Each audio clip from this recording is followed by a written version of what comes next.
Hello everyone, welcome to my channel. मैं महेश राय स्वागत करता हूं आपका अपने चैनल में।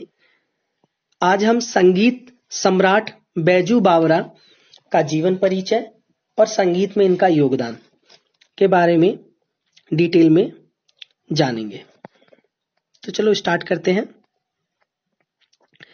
संगीत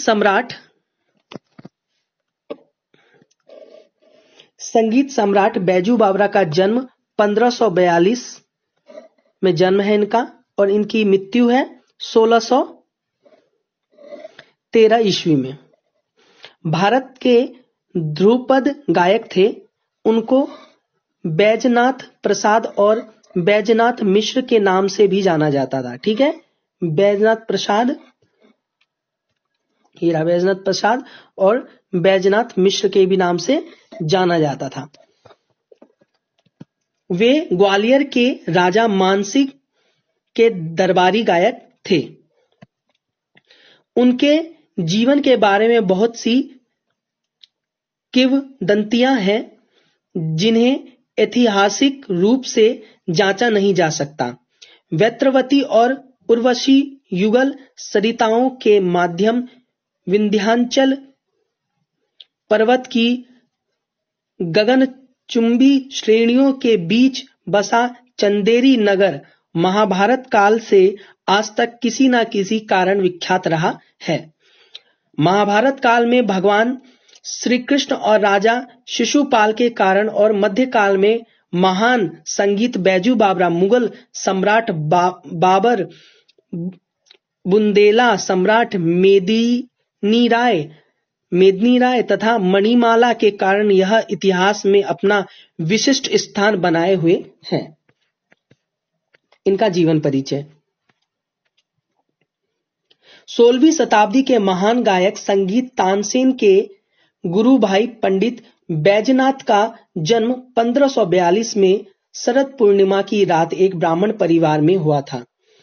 चंदेरी बैजनाथ की क्रीड़ा कर्म स्थली रही है। इस बात का उल्लेख प्रसिद्ध साहित्यकार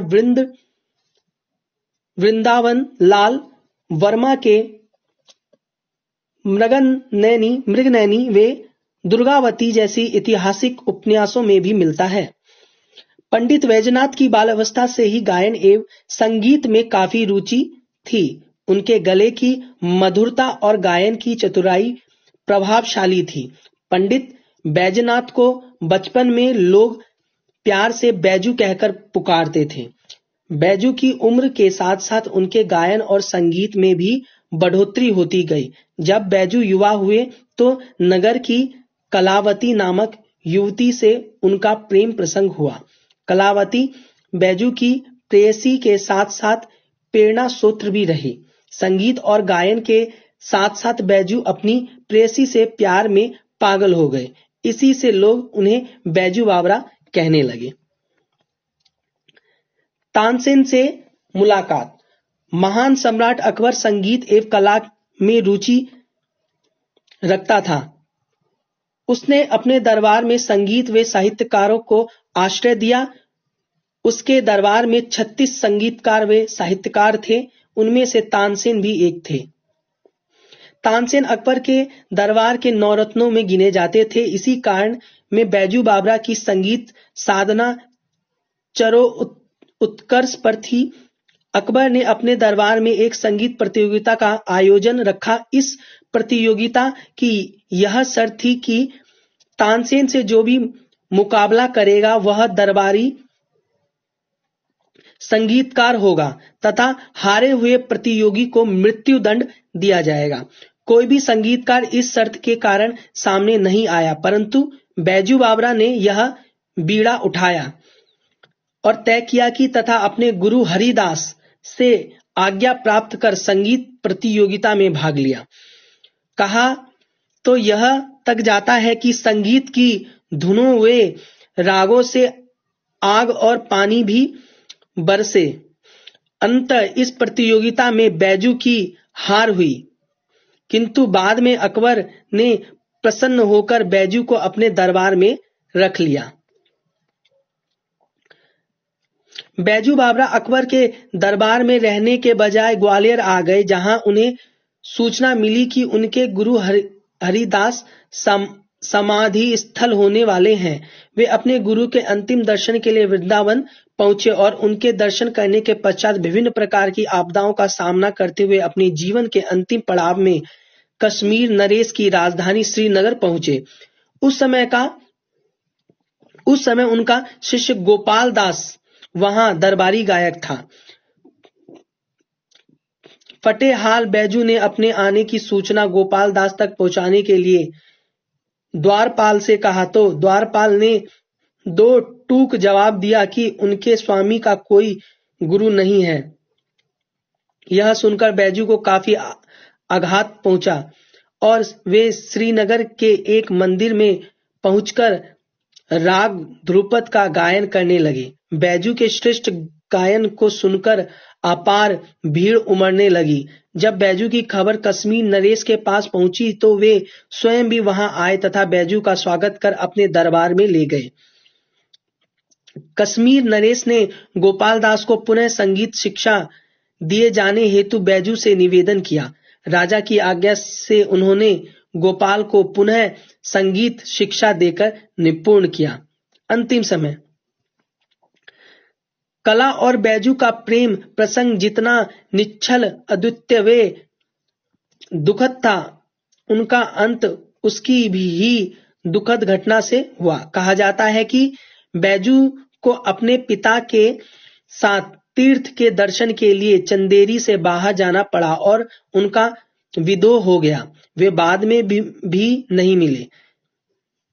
इस घटना का बैजू के जीवन पर काफी प्रभाव पड़ा और इसी घटना का बैजू को महान संगीतकार बनने में काफी योगदान रहा। चंदेरी में जब अपने संगीत और स्वयं वे भविष्य अंधकार में नजर आया तो बैजू ने चंदेरी छोड़ने का दृढ़ निश्चय किया।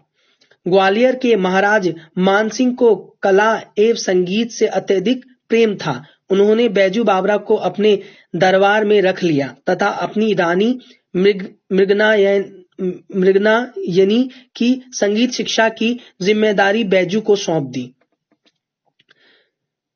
बैजू ने ध्रुपद, मुजरी, टोडी, मंगल गुजरी आदि नए नए रागों का आविष्कार किया। उन्होंने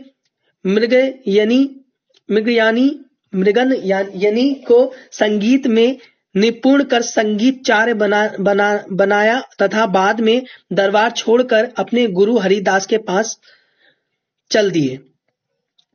जिंदगी की शाम होते होते पंडित बैजनाथ उर्फ बैजू बावरा चंदेरी वापस आ गए। वहां बसंत पंचमी के दिन वे इस दुनिया से विदा लेकर दिव्य ज्योति में विलीन हो गए। चंदेरी स्थित विंध्याचल पर्वत की गगन चुंबी श्रेणी में चंद्रगिरी नामक पहाड़ पर कीर्ति दुर्ग और जौहर समरक के मध्य बैजू के समाधि स्थल पर स्मारक बना है। बैजू बावरा की स्मृति को अक्षुण्ण बनाए रखने के लिए उनके स्मारक के रखरखाव तथा उनकी याद को चिरस्थायी बनाने के लिए उनकी स्मृति वार्षिक समारोह मनाए जाने की नितांत आवश्यकता है। मध्यकाल में साहित्य और भक्ति का उत्थान हुआ और एक आंदोलन के रूप में इसका फैलाव हुआ। इस काल में भक्ति काल में स्वर्ण युग के नाम से जाना जाने लगा।